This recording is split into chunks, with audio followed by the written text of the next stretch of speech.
Hey everybody, welcome back to another Diecast review. Today we are taking a look at Zane Smith's 2023 Circuit of the Americas win from the race down there in COTA.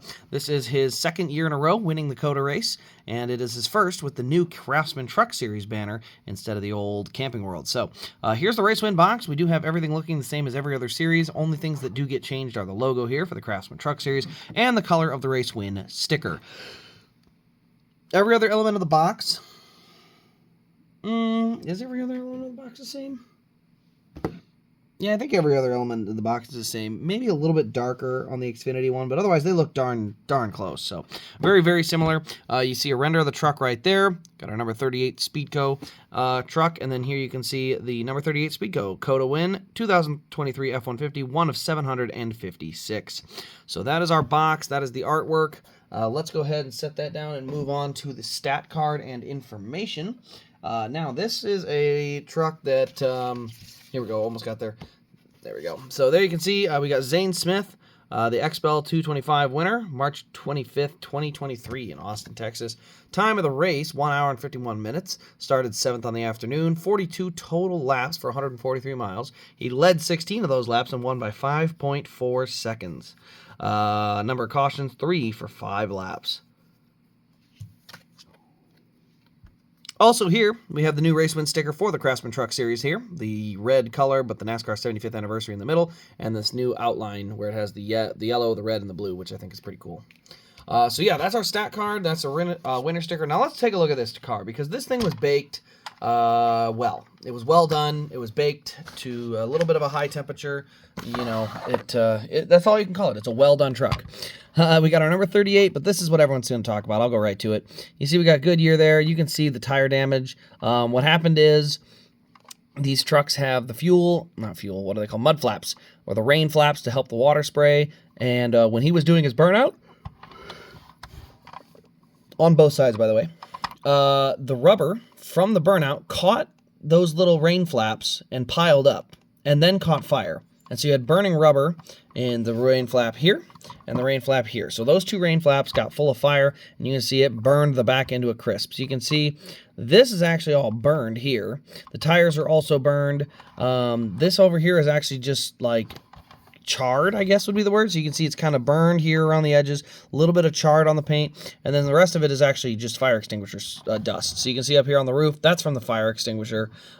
Yes, it faded the paint a little bit, but realistically, that's a lot of fire extinguisher dust because they did have to put that fire out. So you can see all that detail there. Honestly, the rest of the truck doesn't have that much. You can see the grill there. There is a small mark here on the left front headlight, so he did get into a little contact. It is a road course, but otherwise it did stay pretty darn clean. Do have that bright red Craftsman banner. I've said it before, I'll say it again. Sticks out like a sore thumb, especially on a truck like this where it's all blue and yellow. Then this big random red banners across it, but, you know, is what it is.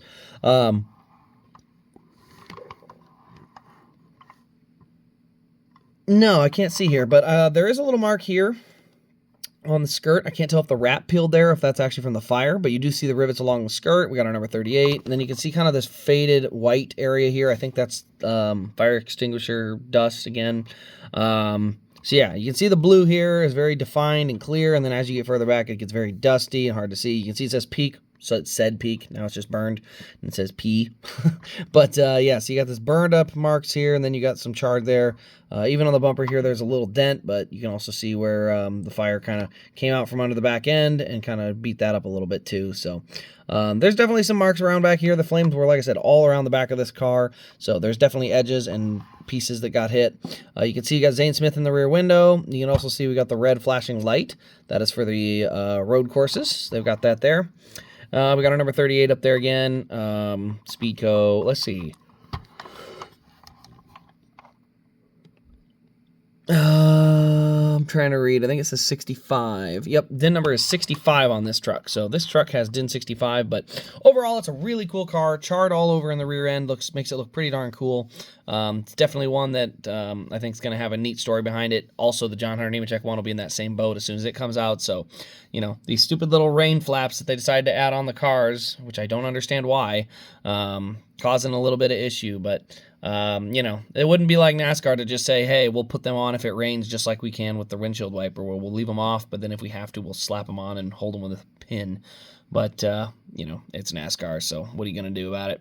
Anyway, guys, though, that'll pretty much wrap up this review. Let me know your thoughts in the comments below. Turn on the bell and subscribe for more Diecast content. And that'll pretty much wrap it up. Thanks for watching, everybody. We'll see you in the next one.